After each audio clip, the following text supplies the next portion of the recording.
Hello guys, चलिए शुरू करते हैं। आज 11th क्लास के फर्स्ट चैप्टर में, केमिस्ट्री का फर्स्ट चैप्टर जो अपना चल रहा है, उसकी दो वीडियो आई थिंक मैं पहले डाल चुका हूँ। Some basic concepts of chemistry.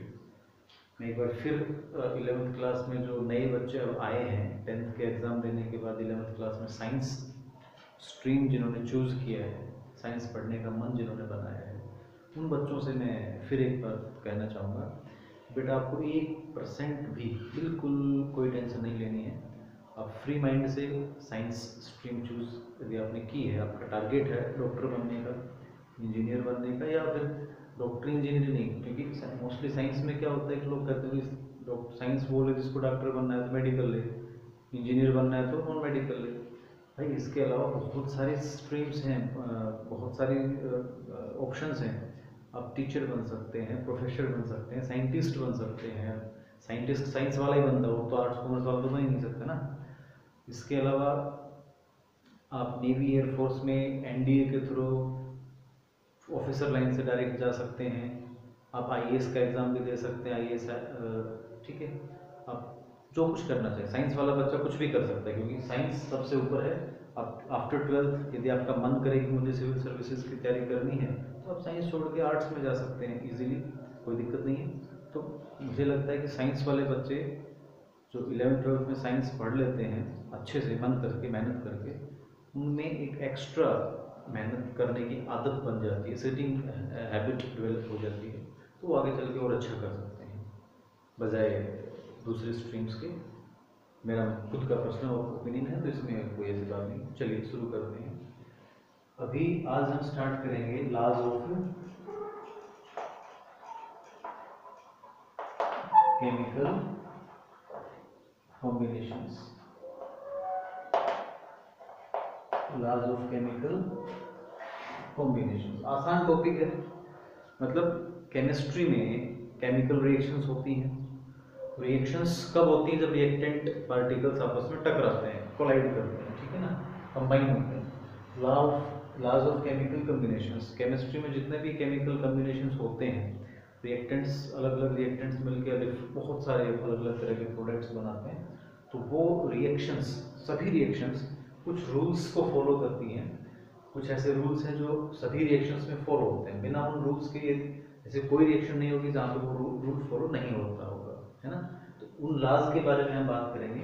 इसमें सबसे पहला हमारा आता है law of conservation of mass.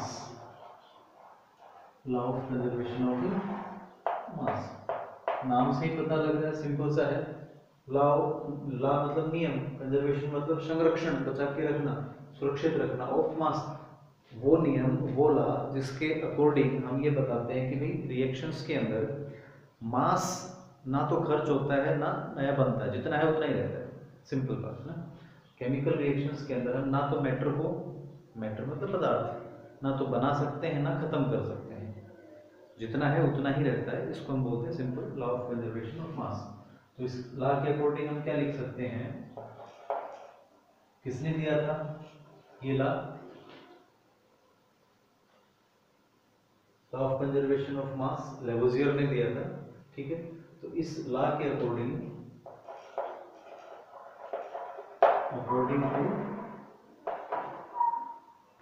This law, मास या मैटर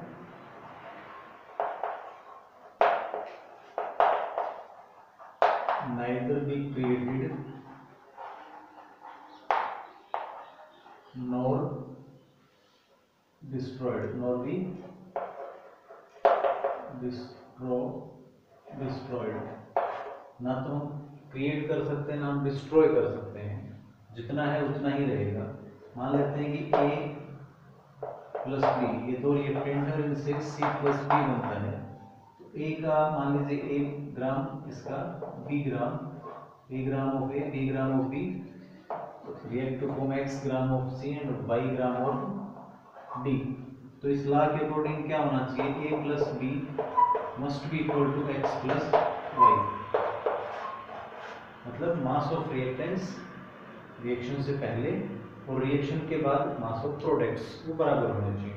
यदि पूरे का पूरा रिएक्टेंट प्रोडक्ट में कन्वर्ट हो जाता है तो, यदि पूरा रिएक्टेंट प्रोडक्ट में कन्वर्ट नहीं होता तब रिएक्टेंट्स का मास जो शुरू में लिया था वो कितना होना चाहिए, वो प्रोडक्ट्स का मास प्लस बचा हुआ रिएक्टेंट जो अनरिएक्टेड है उसके सम के इक्वल होना चाहिए। सिंपल है। तो ये ला है, लेकिन इसकी एक लिमिटेशन भी है। लिमिटेशन मीन्स कमी। Nuclear reactions in case of nuclear reactions, in case of nuclear reactions this law does not obey या does not hold good, मतलब फेल हो जाता है। क्या मतलब है, न्यूक्लियर रिएक्शंस में according to the equation E is equal to delta M into C square, इस इक्वेशन के अकॉर्डिंग कुछ मास, यदि न्यूक्लियर रिएक्शंस में जो रिएक्टेंट होते हैं वो कंप्लीटली प्रोडक्ट में कन्वर्ट नहीं होते, वहाँ पे कुछ स्लाइट थोड़ा सा मास इसमें कन्वर्ट होता है, एनर्जी में कन्वर्ट हो जाता है। इस इक्वेशन के अकॉर्डिंग हम बता सकते हैं delta, delta means change in mass और सी वेलोसिटी ऑफ लाइट। ठीक है, change in mass and this one is c velocity of light. इस तरह से हम बता सकते हैं इसकी लिमिटेशन। फर्स्ट लॉ क्लियर है। ठीक है, तो ज़्यादा इसमें गहराई में जाने की जरूरत नहीं है। सिंपली रिएक्टेंट्स को ना तो हम क्रिएट, मतलब मैटर को सिंपली मैं कहूँ, मैटर को ना हम क्रिएट कर सकते हैं ना डिस्ट्रॉय कर सकते हैं। This is first law, law of conservation of mass. इसके बाद second law, law of constant composition. Law of constant composition बहुत सिंपल है। वही मैं हमेशा स्ट्रेस देता हूँ, जोर देता हूँ कि आपको कुछ भी याद करने की जरूरत नहीं पड़ेगी, आपको कुछ भी याद करने की जरूरत नहीं है। आप सिर्फ क्या करें, जो हेडिंग है इसका मीनिंग समझ लें। ला मतलब नियम, ऑफ कांस्टेंट मतलब सेम, कंपोजिशन बनावट, एक जैसी बनावट रहे यदि किसी एलिमेंट की तो उसको हम बोलते हैं लॉ ऑफ कांस्टेंट कंपोजिशन। किसी भी कंपाउंड में जो एलिमेंट्स हैं वो हमेशा एक समान रेशियो में एक जैसी बनावट उसकी रहती है। जैसे वाटर है तो वाटर की बनावट हमेशा सेम रहेगी। This is called law of constant composition. ठीक है, इस लॉ के अकॉर्डिंग हम क्या लिख सकते हैं, for the same compound, for the same compound the mass ratio of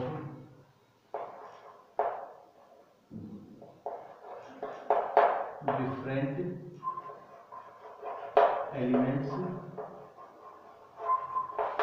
is always same. Simple. For example, यहाँ पे लिया मैंने वाटर, वाटर में हमेशा हाइड्रोजन और ऑक्सीजन का रेशियो देखें तो 2:16, दैट इज 1:8 रहेगा। ठीक है, कार्बन डाइऑक्साइड CO2, यहाँ कार्बन और ऑक्सीजन का रेशियो देखें यदि हम, तो कार्बन का रेशियो रहेगा 12 और ऑक्सीजन का 32। सिंपल रेशियो में यदि लिखें तो क्या जाएगा हमारे पास, 4 से डिवाइड करते हैं 3:8, इस रेशियो में कंबाइन होंगे। मतलब यदि कंपाउंड सेम है तो वो किसी भी तरीके से बना हो, जैसे कार्बन डाइऑक्साइड चाहे किसी व्हीकल में फ्यूल की कंबशन से बन रहा हो, या घर में LPG गैस चला रहे उससे बन रहा हो, या हम जो कार्बन डाइऑक्साइड छोड़ते हैं थ्रू रेस्पिरेशन, सांस श्वसन प्रक्रिया में, सभी जगह कार्बन डाइऑक्साइड से किसी भी तरीके से बना हो, कहीं से भी लिया गया हो, उसके अंदर हमेशा कार्बन और ऑक्सीजन की जो कंपोजिशन है, जो बनावट है, वो हमेशा सेम रहेगी, कांस्टेंट रहेगी। उसका रेशियो 3:8 ही रहेगा।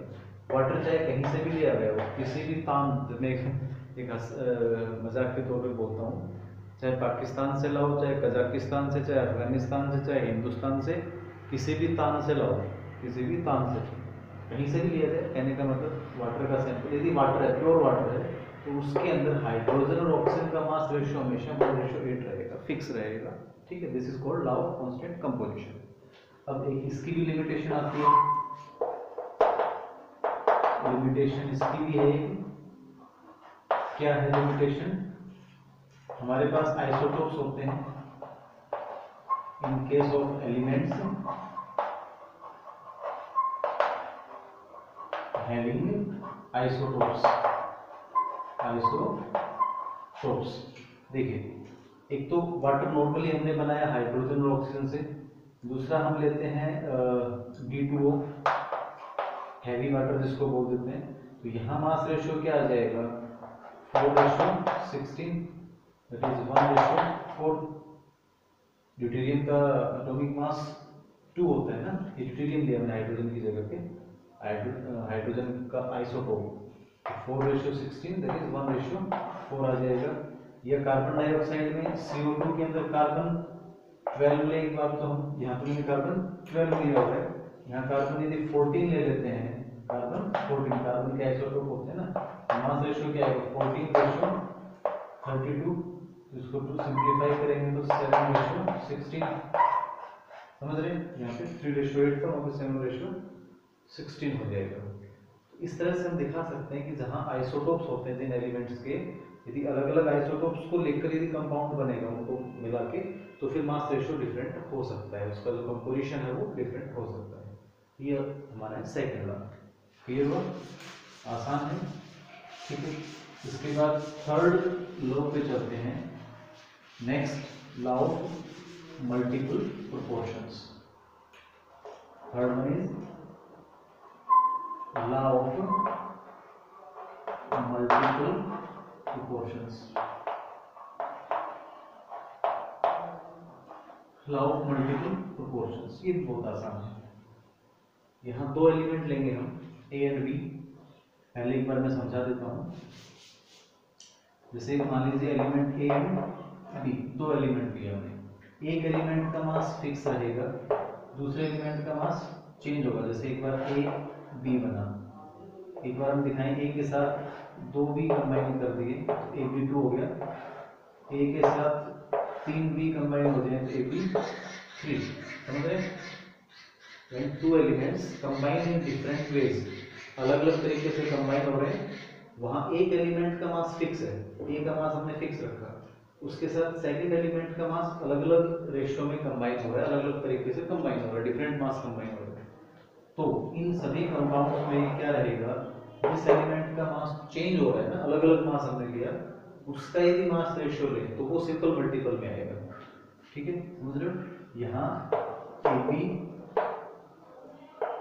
AB2 और AB3, यहाँ इनमें A तो फिक्स है, B का मास यहाँ 1, यहाँ पे 2 हो गया मान लेते हैं, यहाँ पे 3, तो ये सिंपल मल्टीपल में है, B, B2, B3, ठीक है।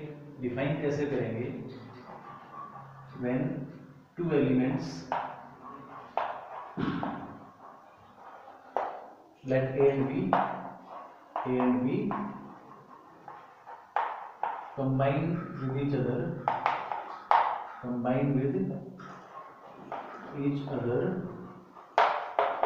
in different ways to form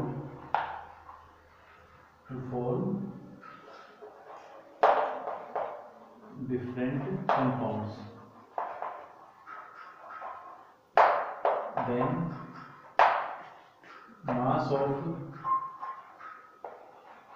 one element combines with a fixed mass of other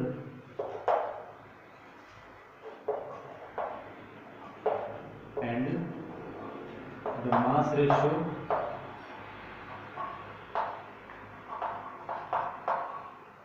of first element is in simple multiple with each other, simple multiple in different compounds, ठीक है। दो element A and B combine with each other in different ways, अलग अलग तरीके से combine होते हैं to form different compounds. समझ रहे हो? दो एलिमेंट है ए और B, combine with each other, एक दूसरे के साथ कंबाइन हो रहे हैं इन डिफरेंट वेज, अलग अलग तरीके से, एक बार ए पी, एक बार ए बी टू, एक बार ए बी थ्री, इस तरह से मैंने दिखाया, ठीक है। Then mass of one element combine with the fix mass of other, तब एक एलिमेंट का मास दूसरे के फिक्स मास के साथ कंबाइन हो रहा है, यानी कि पी का अलग अलग मास ए के फिक्स मास के साथ कंबाइन हो रहा है, और उस पहले वाले एलिमेंट का जो दूसरे के फिक्स मास के साथ कंबाइन हो रहा है उसका मास रेशियो सिंपल मल्टीपल में रहेगा, ठीक है। फॉर एग्जांपल, और एग्जांपल हम लेते हैं, जैसे कार्बन एंड ऑक्सीजन, ये दो एलिमेंट मान लीजिए हमने लिए, ये अलग अलग तरीके से कंबाइन होते हैं, एक बार बनाते हैं CO, एक बार बनाते हैं CO2, बनता है कार्बन मोनोऑक्साइड, कार्बन डाइऑक्साइड। तो यहाँ इन दोनों में कार्बन का मास तो फिक्स है, ऑक्सीजन का मास रेशियो क्या आ गया 16:32 या 1:2, सिंपल मल्टीपल में है। दोनों कंपाउंड्स में कार्बन का मास तो फिक्स है, ऑक्सीजन का मास अलग अलग है, और उस अलग अलग मास का रेशियो क्या है एक दूसरे के साथ, सिंपल मल्टीपल में। तो इस तरह से हम थर्ड लॉ अपना दिखा सकते हैं, लॉ ऑफ मल्टीपल प्रोपोर्शंस, ठीक है। चलिए नेक्स्ट फोर्थ लॉ पे चलते हैं, लॉ ऑफ रेसिप्रोकल प्रोपोर्शंस।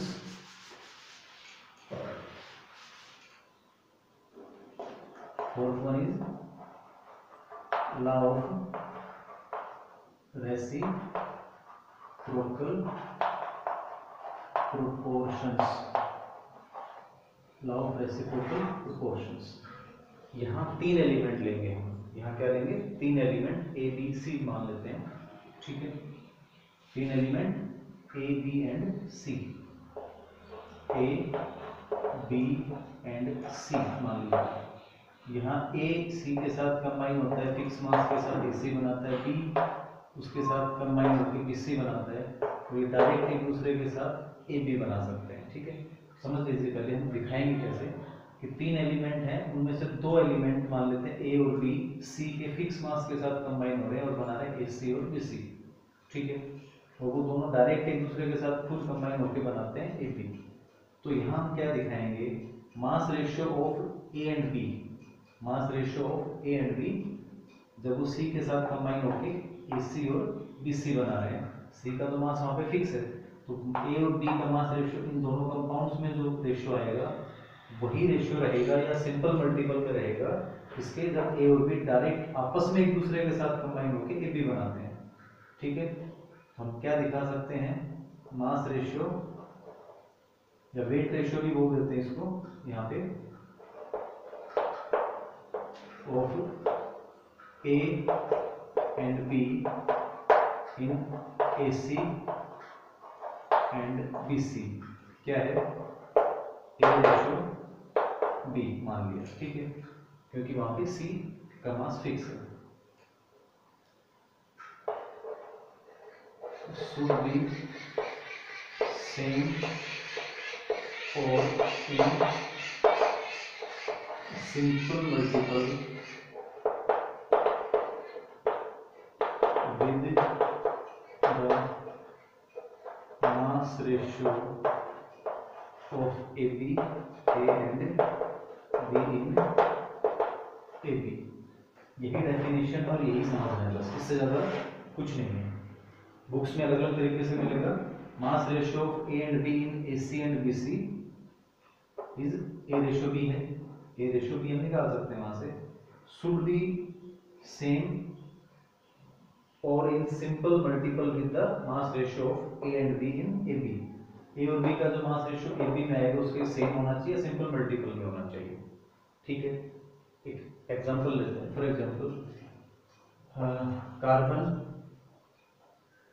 और हाइड्रोजन और ऑक्सीजन, ये तीन एलिमेंट मान लीजिए हमने ले लिए, इधर बनता है CO2 मान लो, इधर बनता है H2O, इधर CO मान लेते हैं, इधर H2O और ये CH4, ठीक है।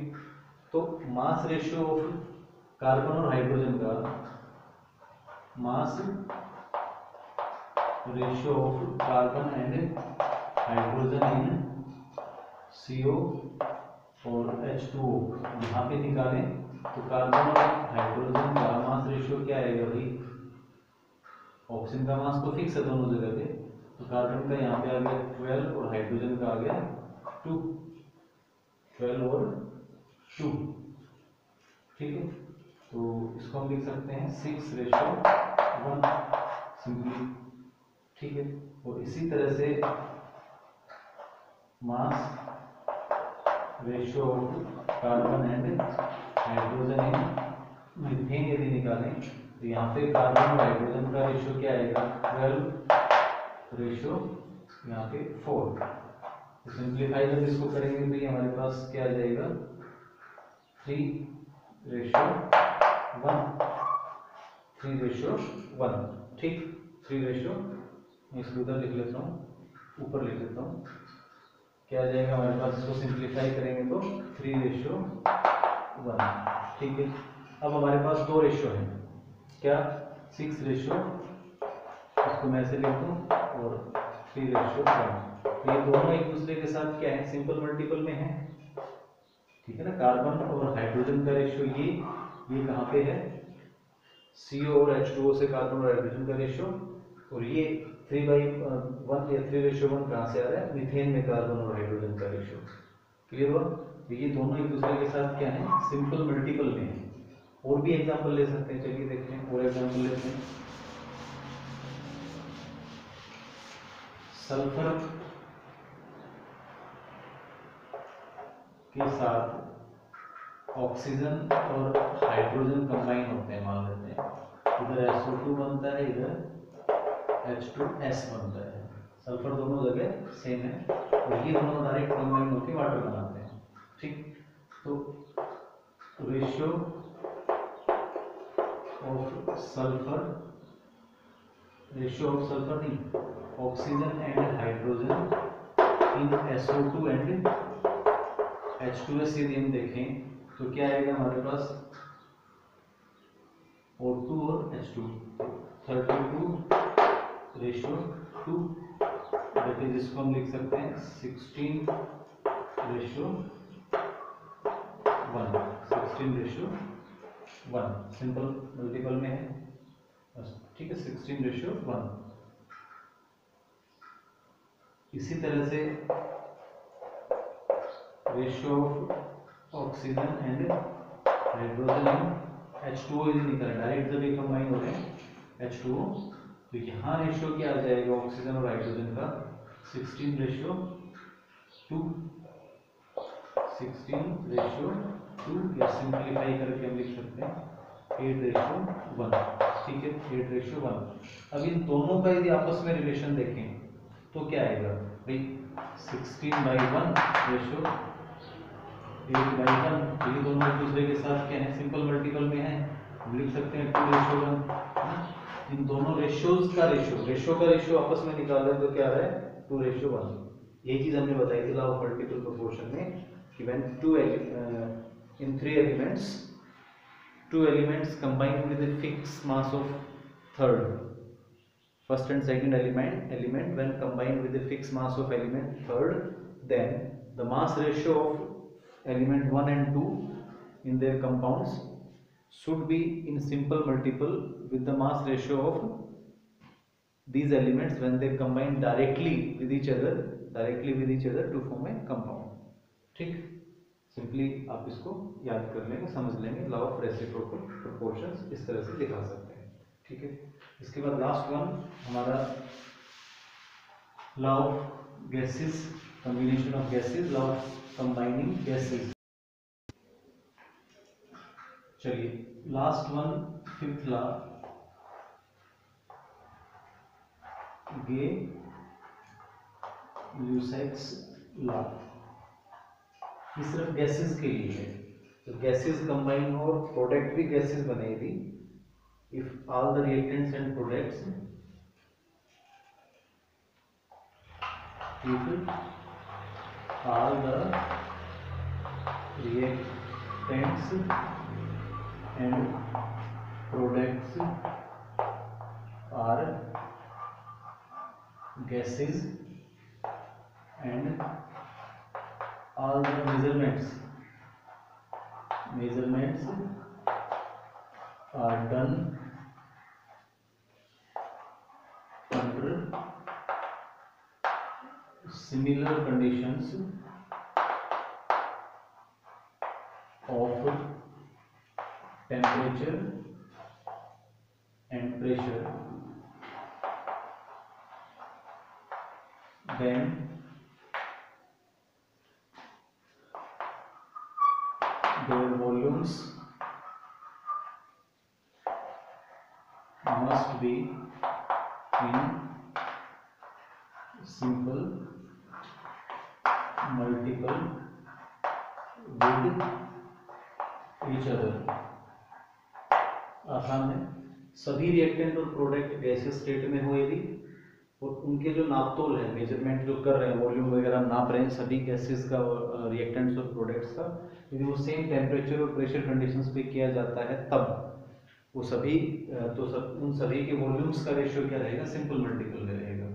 For example hydrogen gas react with chlorine gas to form HCl gas, 1 mole 2 mole, तो इसका 1 वॉल्यूम, ये 1 वॉल्यूम, ये 2 वॉल्यूम बनेगा, सिंपल सी बात। तो यहाँ पे रेशियो क्या रहेगा, 1:2।